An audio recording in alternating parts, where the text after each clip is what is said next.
paz. Em tuas mãos está tudo vencer. Resposta a todo aquele que clamar. A verdade é tua palavra, que não pode mentir. Por isso estamos aqui. És a nossa estrela da manhã, Cordeiro Santo que nos trouxe a paz. Em tuas mãos está tudo vencer. Resposta a todo aquele que clamar. A verdade é tua palavra, que não podes mentir. Por isso estamos aqui. Te louvamos, ó Senhor, pelo teu imenso amor. Manifesta o teu perdão e poder, e assim vamos te adorar para sempre. Para sempre, ó meu Deus. Te louvamos, ó Senhor, pelo teu imenso amor. Manifesta o teu perdão e poder, e assim vamos te adorar para sempre. Para sempre, ó meu Deus.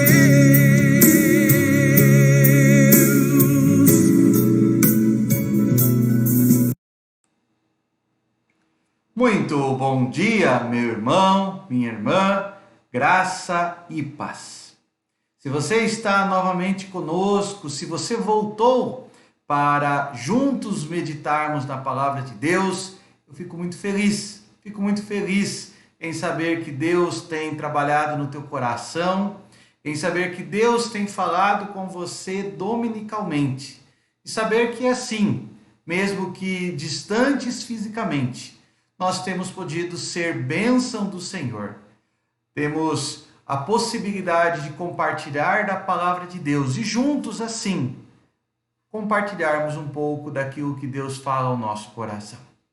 Essa é a escola dominical da nossa igreja, da Igreja Presbiteriana de Laranjal Paulista, e você é o meu convidado para termos esse tempo juntos, esse tempo de oração, tempo de louvor, de adoração, mas especialmente um tempo de estudo da palavra do Senhor. É uma alegria ter a sua companhia, ter a sua presença. Oro a Deus para que Ele sempre desperte em você o desejo de estarmos juntos, o desejo de estarmos meditando na palavra, o desejo de orarmos, o desejo de louvarmos a Deus.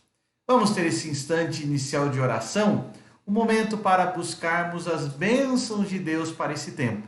E que seja um tempo realmente abençoado que tenhamos nesta noite. Curve a sua cabeça, feche os seus olhos e vamos orar nesse momento. Eterno e poderoso Deus, nós estamos, Senhor, na Tua presença. Na Tua presença na manhã deste domingo, no qual podemos já Te louvar, podemos, ó Pai, nos dirigirmos a Ti através da oração, e mesmo que distantes fisicamente, podemos, ó Pai, meditar e compartilhar da Tua santa palavra. Ó Pai, Tu que és o Deus Todo-Poderoso, sonde nesse momento, ó Pai, a nossa mente e o nosso coração. Prepara-nos, ó Pai, para receber a Tua palavra. Prepara-nos, ó Pai, para Te louvarmos. Fala ao nosso coração e de uma forma muito especial, ó Pai. Nesse momento também oramos a Ti, clamando, ó Pai, que o Senhor esteja nos preparando o nosso coração, para que esse dia, esse domingo, ó Pai, esse dia do Senhor, seja dedicado especialmente a louvá-lo, a adorá-lo, a reconhecê-lo como nosso Deus, como nosso Senhor. Te louvamos e te agradecemos, ó Pai, porque o Senhor tem cuidado de nós. Cuidado de cada irmão, cada irmã, cuidado, ó Pai, do teu povo espalhado pela face da terra. E nesse instante, de uma forma especial, oramos, ó Pai, para que o Senhor esteja visitando os nossos lares, as nossas famílias, em especial, ó Pai, esteja nos preparando para logo mais estarmos também na tua casa, te louvando, te servindo, te adorando. Que o Senhor, ó Pai, possa estar assim tratando o nosso coração, segundo, ó Pai, aquilo que nós mais precisamos nesse instante. Visita-nos, ó Pai, com poder e com graça. Fala, ó Pai, de acordo com o teu querer. E assim nós oramos em nome de Jesus. Amém e amém. Louvado seja o nosso bom Deus. Nós vamos, nesse instante, também louvar ao nosso Senhor. Nós vamos cantar um hino, o hino do Inário Novo Cântico de número 120, hino intitulado Dependência. Hino que tem uma letra muito bela e que diz que nós carecemos de Jesus. Essa é uma verdade inegável, inigualável. Nós dependemos, nós carecemos do Senhor. Vamos juntos louvar ao Senhor, cantando todos este belo hino.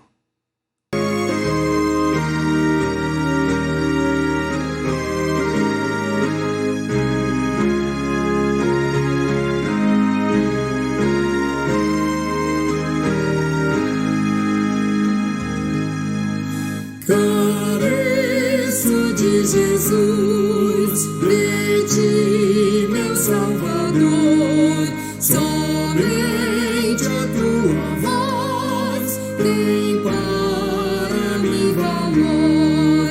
De ti, Senhor, careço do teu amparo sempre. Oh, dá-me tua bênção, aspiro a ti. Careço de Jesus, unido a ti, Senhor. Pecado e tentação não mais terão vigor. De ti, Senhor, careço do teu amparo sempre. Oh, dá-me tua bênção, aspiro a ti. Careço de Jesus, nas trevas e na luz. Sem ti a vida é vã, sou pobre sem Jesus. De ti, Senhor, careço do teu amparo sempre. Oh, dá-me tua bênção, aspiro a ti.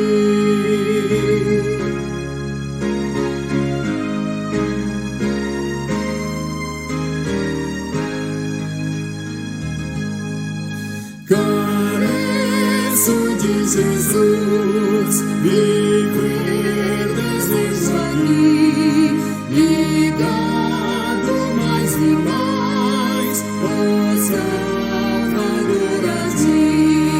De ti, Senhor, careço do teu amparo sempre. Oh, dá-me tua bênção, aspiro a ti. Amém.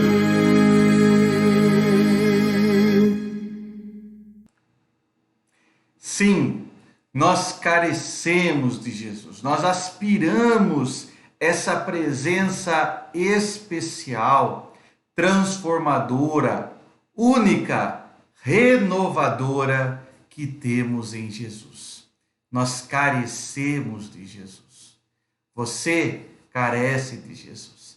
Certa feita, ouvi uma história sobre esse hino que eu achei muito bela e gostaria de compartilhar antes de passarmos ao estudo desta manhã. Certo pregador da palavra de Deus disse que esse hino despertava na sua congregação, no grupo de irmãos aos quais ele pastoreava, o reconhecimento de que sem Deus eles não podiam viver. Sem Deus eu não posso viver. Qual tem sido as prioridades da minha vida? Quais têm sido as prioridades da minha história? O meu trabalho, a minha família, o meu sucesso, todas essas são prioridades válidas. Mas qual tem sido a minha maior prioridade? Enquanto qualquer um desses elementos ocupar o papel que é de Deus, eu estarei desejando coisas boas, mas de maneira equivocada e assim pecando. A prioridade deve ser Deus. Careço de Jesus. Eu viver, desejo aqui, ligado a cada dia mais e mais, ó meu Salvador, a Ti.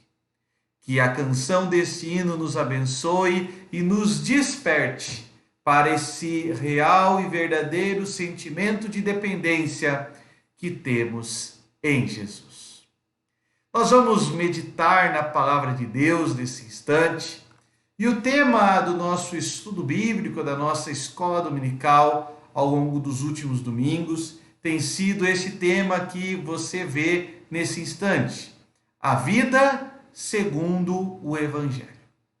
Nós somos a Igreja de Cristo, mas nós somos a igreja em uma sociedade de mudanças, uma sociedade líquida que se transforma, uma sociedade de perca de absolutos, de valores maiores e que busca, através do relativismo, que busca muitas vezes, através das temporariedades, busca muitas vezes encontrar significado.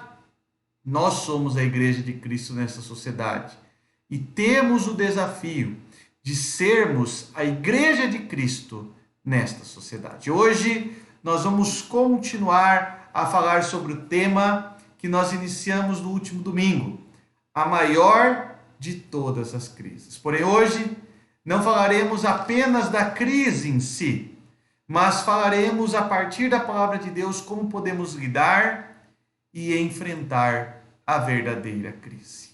No último domingo, estivemos falando sobre esse tema e destacamos que, apesar de vivermos em uma sociedade que costumeiramente vive em crises econômicas, políticas, educacionais, crises profissionais, crises de saúde, uma sociedade que se acostumou a sair de uma e entrar em outra crise. Na verdade, nenhuma dessas crises é comparável àquela que é a maior de todas, a crise espiritual.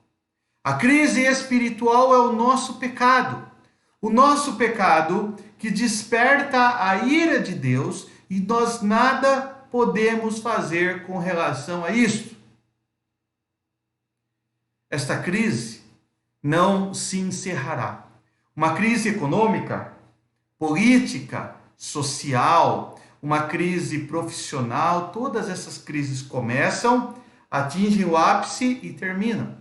Agora, a crise espiritual, nós nada podemos fazer por ela, e assim ela somente crescerá e nunca cessará. Não existindo uma força externa que minimize esta crise, ela não terá fim, ou melhor, o seu fim será o lago de enxofre, o lago de fogo, e por toda a eternidade a morte eterna. Hoje nós vamos aprender por meio da palavra de Deus como podemos lidar e enfrentar esta crise. Nosso texto base é o Evangelho de João, capítulo 9, verso 1 a 12. Nós vamos ler nesse instante. Abra sua Bíblia, Bíblias abertas.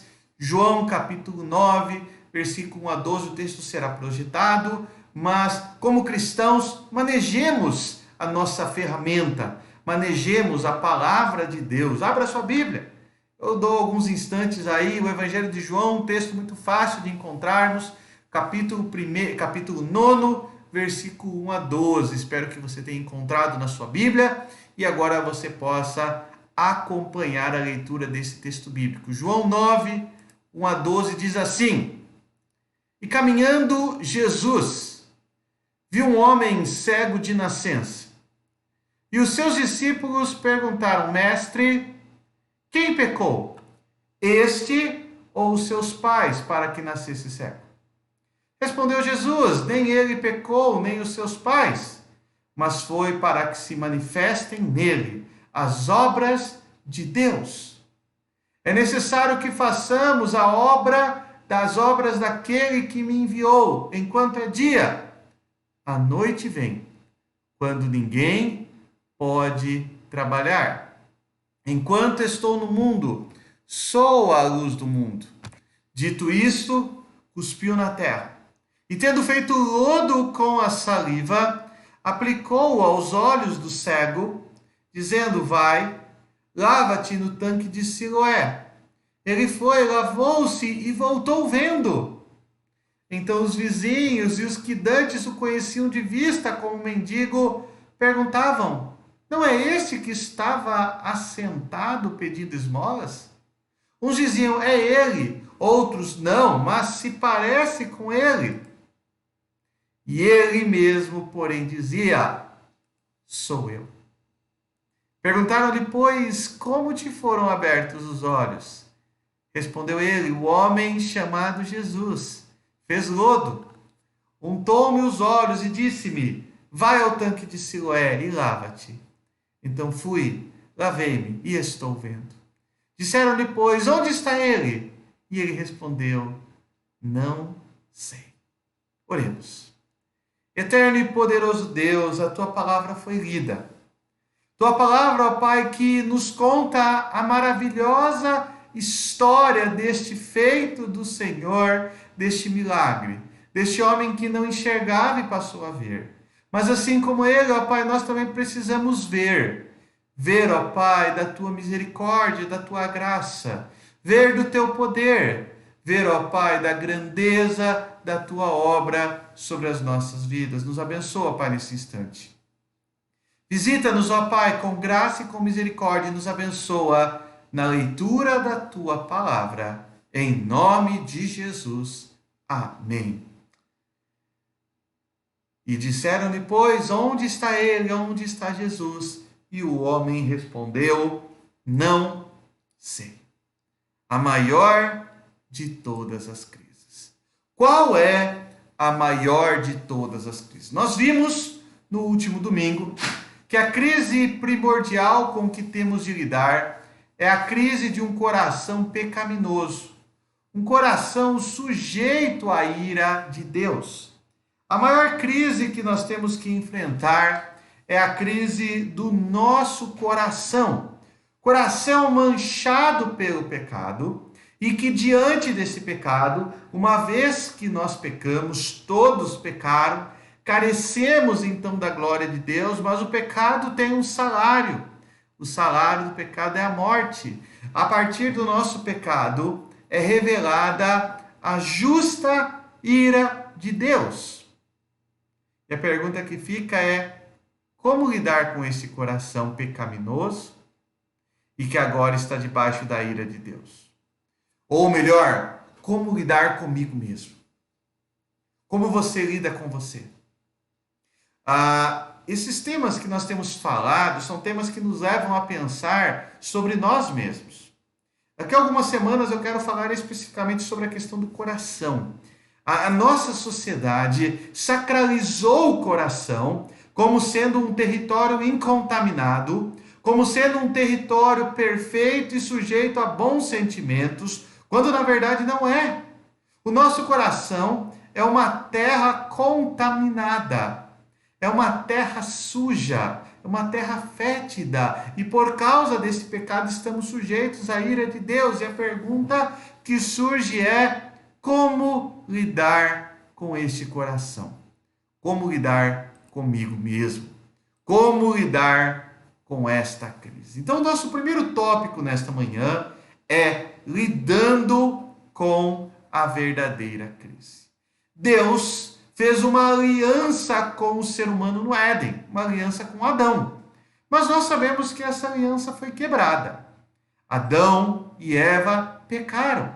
Mas o maravilhoso é que, apesar da aliança permitir que Deus, naquele instante, cumprisse a justa condenação, a morte de Adão e Eva, apesar disso, Deus não abandonou seu povo. Deus escolheu um povo. Deus escolheu entre os descendentes de Abraão. Deus escolheu ainda antes entre os descendentes de Sete, da linhagem de Sete chegando a Enos, da linhagem de Enos chegando a Abraão, e da linhagem de Abraão, Isaque, Jacó, e a partir de Jacó, então, o povo, as 12 tribos de Israel. Deus escolheu um povo para si, um povo para chamar de seu povo eleito, seu sacerdócio real, sua nação santa. Mas esse povo também quebrou a aliança. É interessante que o profeta Isaías, ele mostra como, assim como Adão e Eva, o povo de Israel quebrou a aliança, e ele faz uma comparação entre isso. Abra sua Bíblia, Oséias 6:7. Lá no finalzinho do Antigo Testamento, no início do bloco dos profetas menores, né? Oséias capítulo 6, versículo 7 diz assim, o profeta diz: mas eles, Israel, transgrediram a aliança como Adão. Olha só a ênfase. Assim como Adão, eles transgrediram a aliança. Eles se portaram aleivosamente, impiamente, de forma incorreta contra mim. Assim diz o Senhor. Deus escolheu um povo, mas esse povo quebrou a aliança. Assim como Adão e Eva, Israel quebrou a aliança. E assim como Israel e Adão e Eva, você e eu quebramos a aliança com Deus. E é aí que entra o grande problema. Não apenas quebramos a aliança, mas muitas vezes buscamos culpados pelo nosso fracasso.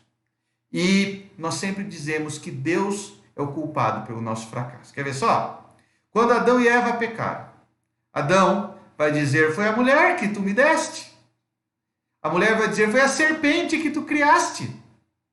Quem é o culpado? Deus. Muitas vezes, quando pecamos, nós falamos: mas é que a carne é fraca. Em outras palavras, é aquilo que Deus mesmo nos fez. Então, quem é o culpado? Deus. Ou dizemos: as circunstâncias me levaram a pecar. Quem é o Senhor da história e que conduz toda a história, inclusive as circunstâncias? Deus. Portanto, quem é o responsável pelo pecado dentro dessa lógica? Deus. Nós não assumimos a nossa culpa, mas nós passamos a culpa para aqueles que estão conosco, que consequentemente foram criados à imagem e semelhança de Deus. Passamos a culpa para as circunstâncias, passamos a culpa para o momento histórico, passamos a culpa para a influência do meio. Nós buscamos culpados, mas nós não somos o culpado. Nós não queremos encarar a verdadeira crise, que o culpado sou eu. O meu coração é pecaminoso, eu pequei, eu sou o culpado, eu não quero encarar esta realidade. Nós buscamos culpados e quase sempre vamos chegar à conclusão de que Deus, Ele é o culpado de todas as coisas. Este é o ímpio coração humano. Este é o meu coração, esse é o seu coração. O nosso coração, ele inverte as circunstâncias, a história, ele inverte tudo para dizer: eu não sou culpado. Foi um erro, foi um equívoco, mas eu não sou culpado. Eu falhei, eu me equivoquei, mas não sou pecador. É muito mais fácil nós gerenciarmos uma crise. Nosso coração diz isso. É muito mais fácil convivermos com uma crise do que enfrentá-la. É interessante que Deus, através dos seus profetas no Antigo Testamento, através dos apóstolos no Novo Testamento, ele sempre anunciou o juízo de Deus e a necessidade da mudança de vida. Nada mais claro que as palavras de João Batista: arrependei-vos, porque está próximo o reino dos céus. Os profetas do Antigo Testamento eram muito claros quando diziam: arrependimento, confesse o seu pecado, mude de vida. A palavra profética sempre anunciou esse juízo de Deus. Hebreus 12, 29, abra sua Bíblia. Hebreus 12, 29, muitas vezes nós queremos pintar dentro da nossa mente ou nos púlpitos das igrejas um Deus que é apenas bom. Mas esse Deus que é bom também é um Deus que é juiz, um Deus que se ira contra o pecado. Hebreus 12, 29 diz: porque o nosso Deus é fogo consumidor. Certamente o sermão de Jonathan Edwards talvez não cairia tão bem em nossos púlpitos hoje, quando ele diz dos filhos de Deus, dos homens que estão perdidos por caírem nas mãos de um Deus irado. Talvez hoje a ideia seja muito diferente. Homens e mulheres fortalecidos, porque não se veem como pecadores. Homens e mulheres alegres, porque até reconhecem que falham, mas o nosso Deus não se ira. O nosso Deus é um Deus que aceita todos como somos. E quando nós saímos desse discurso politicamente correto, a sociedade cai em cima. As pessoas rejeitam esse discurso, mas o discurso de Jesus não foi o discurso politicamente correto. O discurso de Jesus foi o discurso para trazer a espada, não foi o discurso para trazer a paz apenas. O discurso de Jesus foi aquele que colocou pais em rivalidade com filhos, porque não existia comunhão, não existe, melhor dizendo, comunhão entre luz e trevas. O nosso Deus continua a ser fogo consumidor. A palavra profética continua a ser uma palavra que anuncia o juízo de Deus e a necessidade da mudança de vida. Mas para que eu compreenda isso, eu tenho que entender que eu sou o culpado. Eu preciso reconhecer que essa é a minha triste realidade. O meu pecado, a ira de Deus, não é a realidade do meu irmão, é a minha realidade. Não é a realidade do ciclano, do fulano, é a minha realidade. É a minha história. Eu sou o culpado, eu preciso reconhecer esta realidade. Podemos dizer que esta realidade nos faz, quando vemos essa realidade, nós passamos a ver a verdadeira crise. Eu coloquei aqui em 3 tópicos qual é essa crise.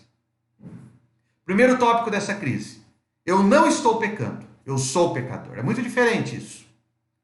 As pessoas dizem que elas falham. Não, você não falha, você é pecador. Você não erra, você é pecador. É diferente, não é uma condição momentânea, é uma natureza. Nós nascemos em pecado. Eu não tenho equívocos, eu não tenho falhas, eu sou totalmente pecador. A verdadeira crise começa em reconhecer um dos princípios basilares dos cânones de Dort, herança da Reforma Protestante, a depravação total do ser humano. Em todas as áreas da vida, o ser humano é pecador. O bem que eu quero fazer não faço, o mal está sempre diante de mim. Eu não estou pecando, eu sou pecador. Não é uma condição momentânea, eu não sou pecador porque eu pequei. Pelo contrário, eu peco porque eu sou pecador. O ser pecador antecede a prática do pecado. É a minha natureza que é pecadora. E isso me leva ao pecado. Então, a primeira compreensão desta crise é entender que eu sou pecador.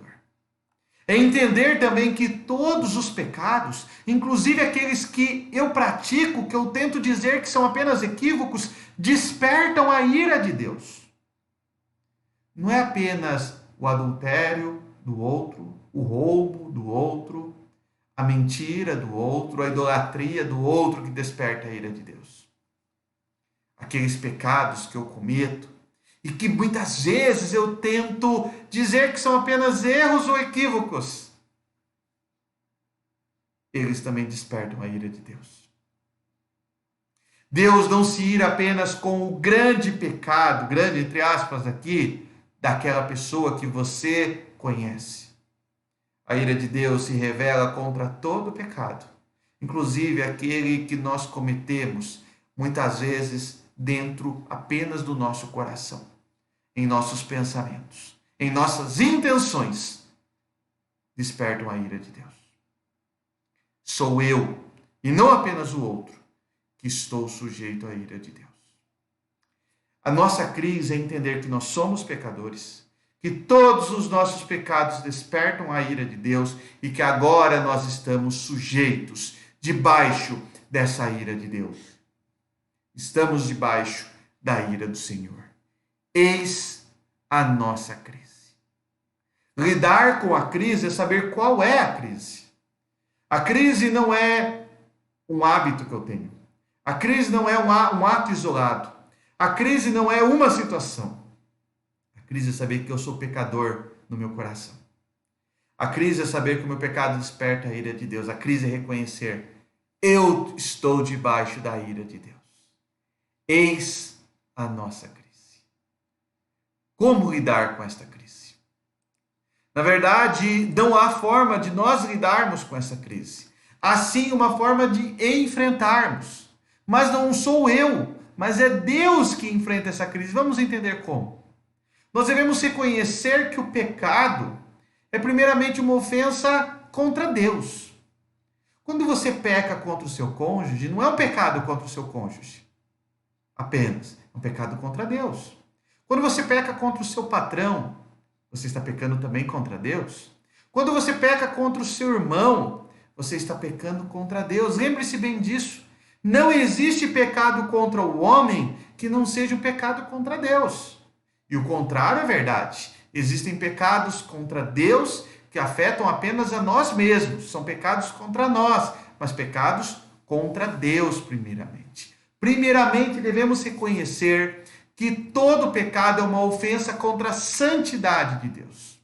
E ao olharmos o texto bíblico que nós acabamos de ler, é interessante que o Senhor Jesus, e ali naquela caminhada com os seus discípulos, ele quer tratar isso naquele texto.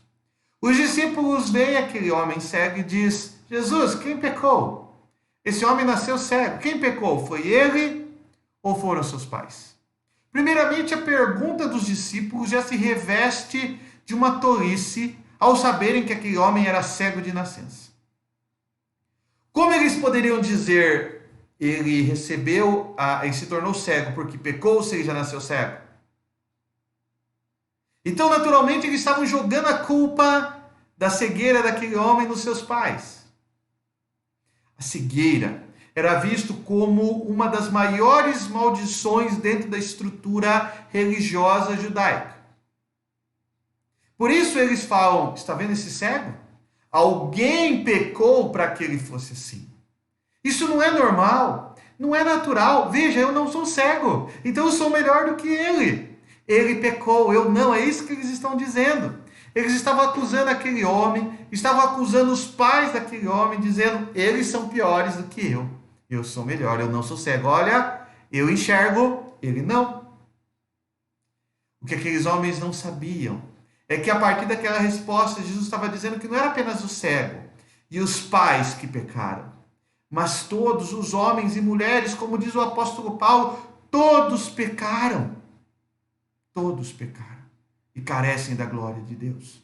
O rei Davi, no Salmo 51, vai dizer que em pecado nós já fomos concebidos, porque esta é a natureza. Essa é a natureza.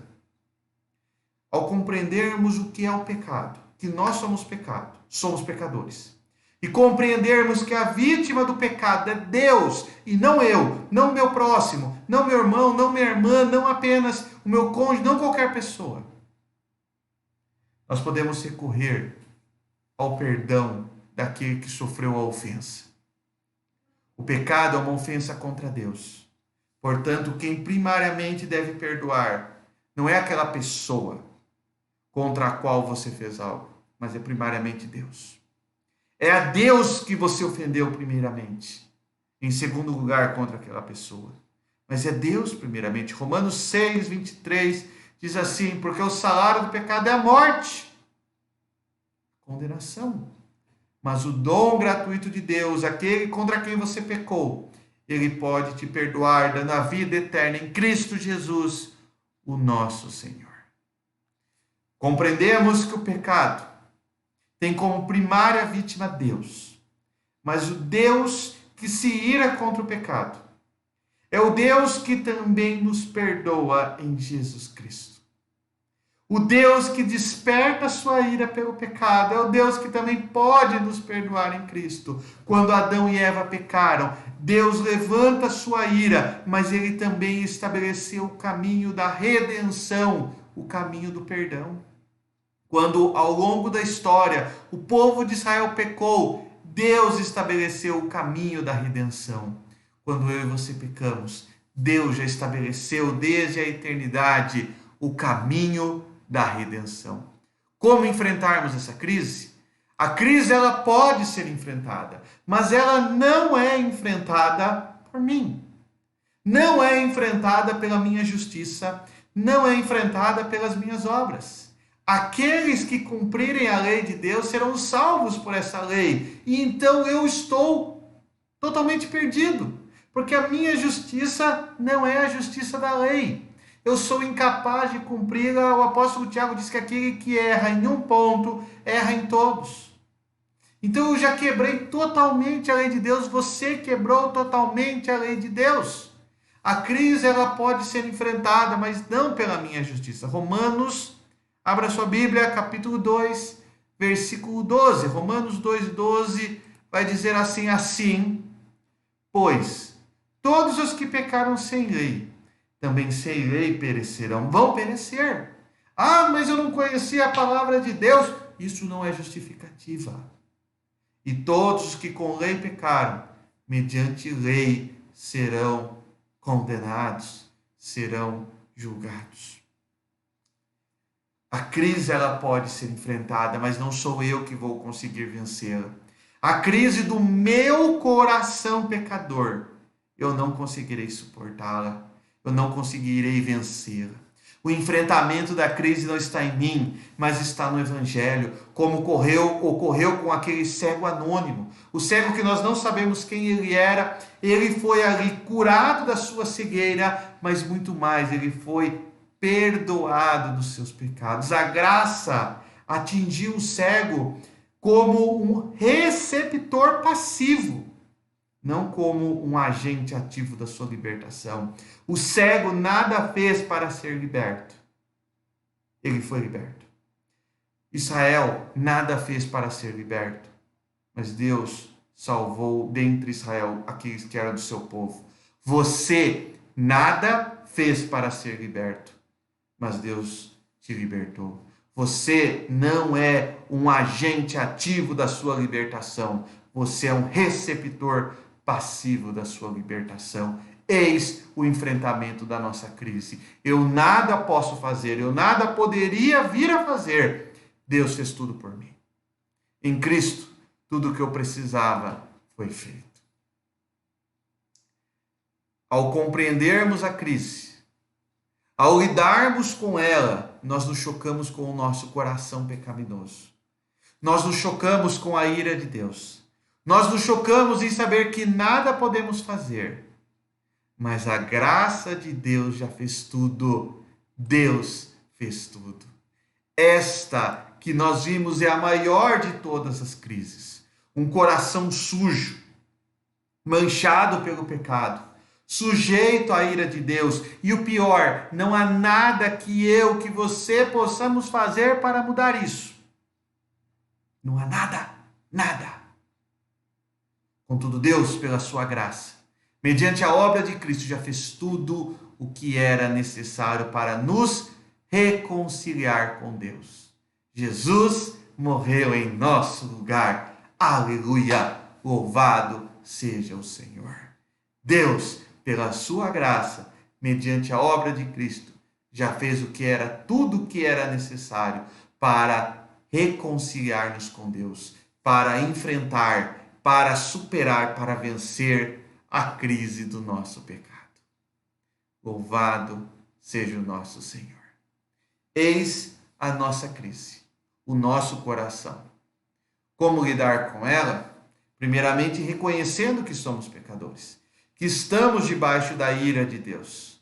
Mas nós nada podemos fazer para enfrentá-la, porque Deus já fez tudo em Cristo. Confie no sacrifício meritório de Cristo.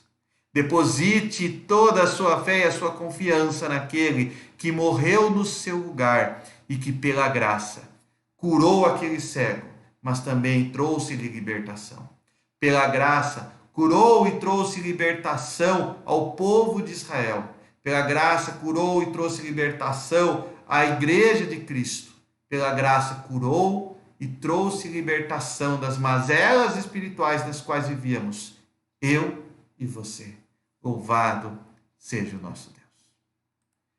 A maior de todas as crises. Aprendemos como lidar e como enfrentar. Enfrentamos confiando no Senhor. Vamos orar mais uma vez. Curve sua cabeça nesse instante. Vamos fechar os nossos olhos. Vamos confiar no nosso Deus e expressemos isso por meio desta oração. Eterno e poderoso Deus, nós nada podemos fazer diante do nosso coração corrupto e pecaminoso. Nós nada podemos fazer diante do nosso pecado, mas tu podes, e tu já fizeste tudo o que era necessário. Naquela cruz, em meu lugar, Cristo morreu, para que o salário do meu pecado não recaísse sobre mim, mas recaiu sobre ele. E assim a maior de todas as crises foi finalmente resolvida. A sentença que era para mim recaiu sobre Cristo, trazendo-me agora libertação. Louvado seja o Senhor. Ó Pai, te agradecemos por tão grande amor. Te agradecemos, ó Pai, porque o Senhor nos salvou, nos remiu, nos comprou com o sangue de Cristo e nos libertou do império das trevas, nos dando uma nova vida. Ó Pai, faça-nos compreender nesta manhã, com gratidão em nosso coração, a grandeza do teu amor. Somos pecadores, ó Pai. A tua justa ira estava sobre nós, mas em Cristo fomos libertos. Louvado e glorificado seja o Senhor por isso. Te louvamos e te agradecemos, ó Pai, pelo teu grande amor. Amor expresso em Cristo. Amor expresso, ó Pai, na cruz do Calvário. Amor expresso na nossa história. Em nome de Jesus nós oramos e nós te agradecemos. Amém e amém. Louvado seja o nosso bom Deus. Meu irmão, minha irmã, gostaria de lembrar a você, em nossa igreja nós retomamos as atividades presenciais, todos os domingos às 6:30 da tarde, temos o nosso encontro em nosso templo, todo domingo, às 6:30 da tarde, você é meu convidado. Ficarei muito feliz, muito contente com a sua presença, você que é de Laranjal Paulista ou das proximidades, com toda segurança, temos ali cultuado a Deus, temos buscado ao Senhor e você é meu convidado especial. Não desperdice a comunhão do povo de Deus. Não desperdice a comunhão como povo de Deus. Mas agora, se há um motivo justo para que você não possa estar junto, louvando a Deus, para que você não possa estar junto, adorando ao Senhor, acompanhe o nosso culto por meio da nossa fanpage, em nossa página no Facebook, ipb.Laranjal Paulista. Certamente será uma alegria também contar com a sua presença. Espero você, então, presencialmente, ou se não for possível, de forma online, digital, ficarei muito feliz com a sua companhia. Deus te abençoe e tenha um ótimo domingo na presença do Senhor.